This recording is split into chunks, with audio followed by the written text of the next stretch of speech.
Good morning, everyone. I am Jessica Jamada, your reporter as of now. In this topic, we're going to talk about intercultural communication. The world today is characterized by an ever-growing number of contacts resulting in communication between people with different linguistic and cultural backgrounds. Ang culture sa Philippines compare sa culture pod sa other country. Like anang diri sa ato pag mugreet kuan mag muhay nana sa ato ang kuan is ang meaning ato is just kuan ka hi nana, pero sa laing nga lugar is naay lain pud na meaning nga maka offend sa ilaha. So like anang sa laing culture ay sa laing lugar, kung ato kag laing lugar, so sa every lugar is lahi-lahi ang ilahang way sa pag-greet. Ang sa Amerika is kanang mo shake hands, tapos hugs mao na ilahang kuan sa pag-greet nila. Tapos ang sa India is mo ano sila tapos saying namaskar.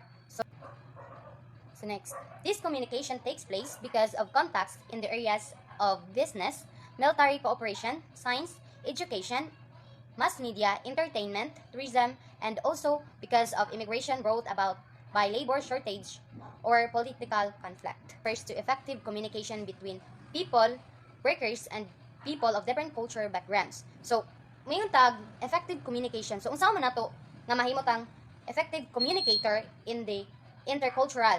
So, dapat ang atong buhaton is we must study the different cultural backgrounds sa different countries, and how people from different countries and culture behave and communicate and perceive the world around them. So, like what I said earlier, that we need to study.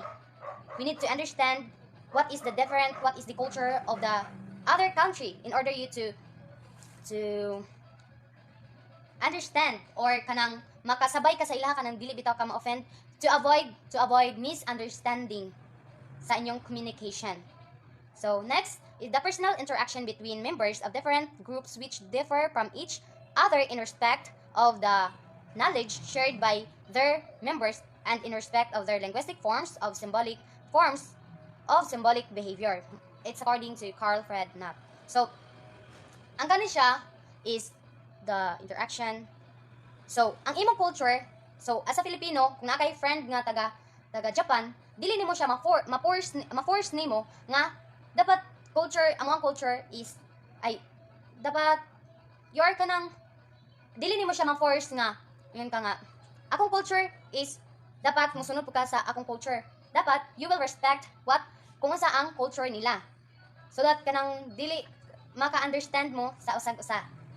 Next, so there are 4 elements of intercultural communication. So first is a perception, second verbal processes, third non-verbal processes, and fourth contextual elements. So sa perception, we have beliefs, values, attitude, worldviews, and social organization. Verbal processes, the ways in which culture employs symbolic to portray things and experience. Non-verbal processes, shared thoughts and feelings of bodily behavior, time and space. Contextual elements, business, education, and healthcare. Healthcare, tourism, and personal relationship.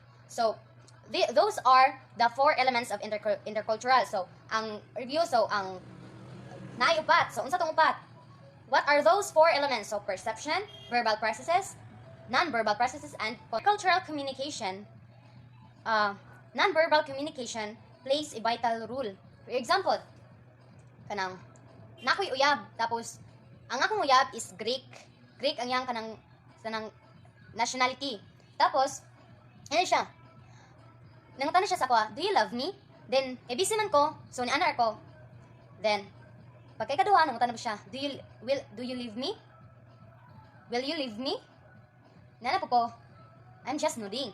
Then he said that ngayon siya nga, okay, well, kanang magbulag na ta. Kay ang sa Greek di ay ang meaning sa pag-ana, that's no.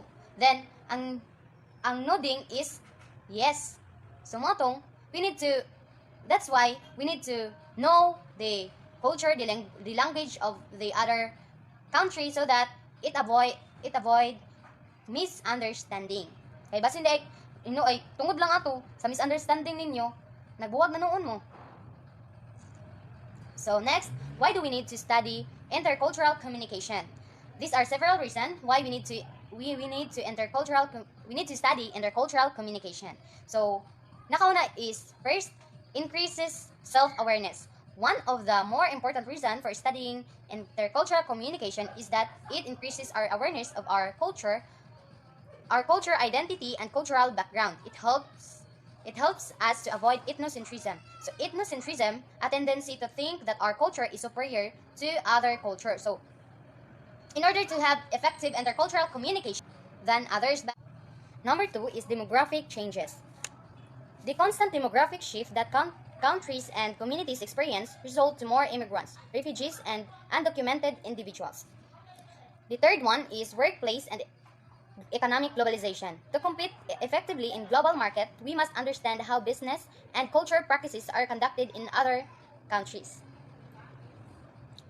The fourth is creative problem solving. According to research, we learn from people who are different than us from those who are similar to us. Global, the last one is global and intrapersonal peace. Respect is fundamental to peace with ourselves, global and interpersonal. If we are at peace with ourselves, we will hold more compassion and caring for others around us. That's according to Ting, Tommy and Chong, 2005.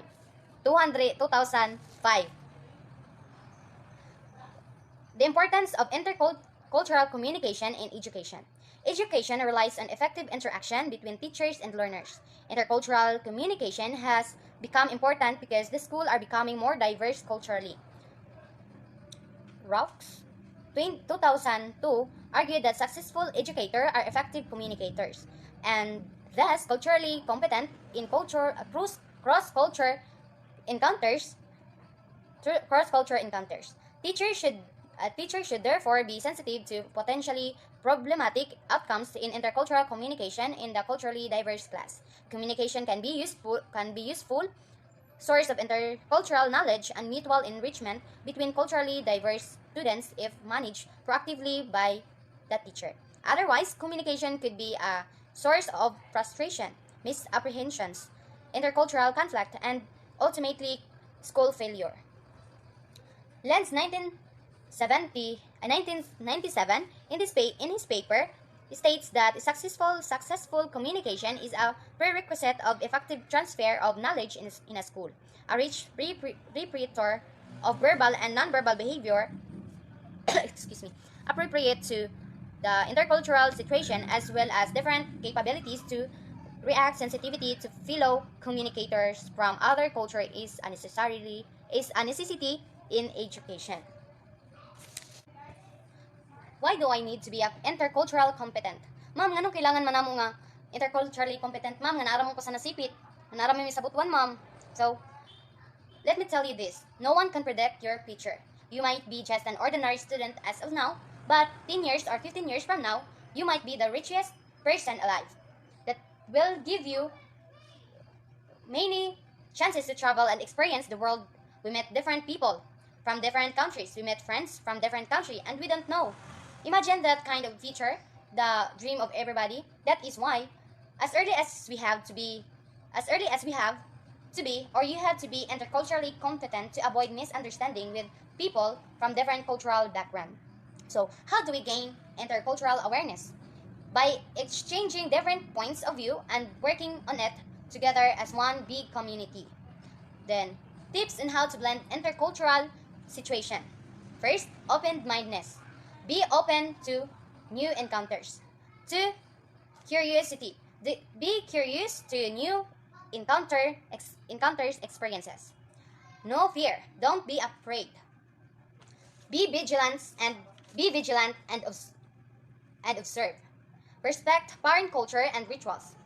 Be patient in case somebody does not behave how you expect. Take it personally. Be kind-hearted. Share your own culture. Share your own custom and culture with others. Then, lastly, share your experience. Share your interculturally experience with your colleagues and friends. That's the way to cultivate interculturally awareness.